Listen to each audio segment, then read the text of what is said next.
Capítulo 4. Monumentos del cruce del Jordán. Una vez que todo el pueblo terminó de cruzar el Jordán, el Señor le dijo a Josué: Ahora elige a 12 hombres, uno de cada tribu. Diles: tomen 12 piedras del medio del Jordán, del mismo lugar donde están parados los sacerdotes.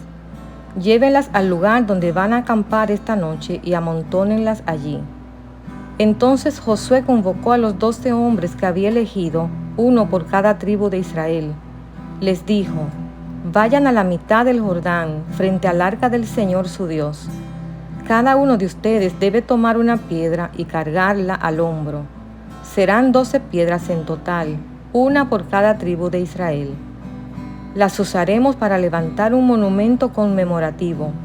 En el futuro, sus hijos les preguntarán: ¿qué significan esas piedras?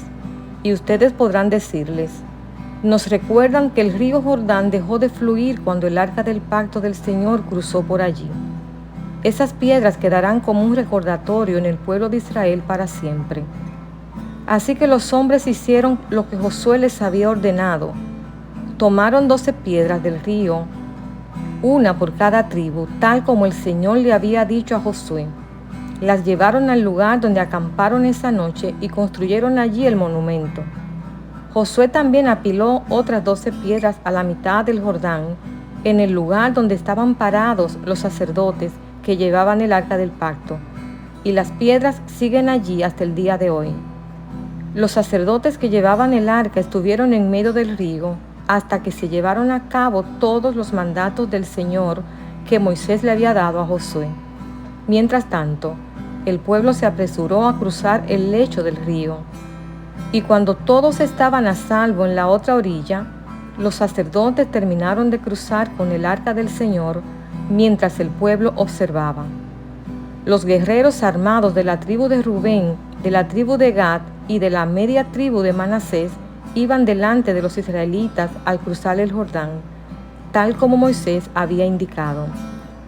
Esos hombres armados, unos 40,000 en total, estaban listos para la guerra, y el Señor iba con ellos mientras cruzaban hacia la llanura de Jericó.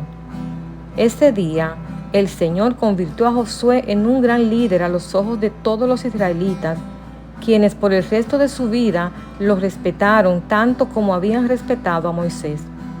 El Señor le había dicho a Josué: ordénales a los sacerdotes que llevan el arca del pacto que salgan del lecho del río.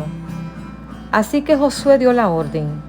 En cuanto los sacerdotes que llevaban el arca del pacto del Señor salieron del lecho del río y sus pies pisaron tierra firme, las aguas del Jordán volvieron a fluir y desbordaron el cauce como antes. El pueblo cruzó el Jordán el 10º día del primer mes. Después acamparon en Gilgal, al oriente de Jericó. Fue allí, en Gilgal, donde Josué apiló las 12 piedras que había tomado del río Jordán.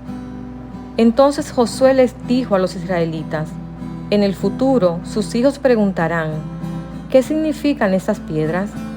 Y ustedes podrán decirles: aquí es donde los israelitas cruzaron el Jordán sobre tierra seca. Pues el Señor su Dios secó el río a la vista de ustedes y lo mantuvo hasta que todos cruzaran, tal como hizo con el Mar Rojo cuando lo secó hasta que todos terminamos de cruzar.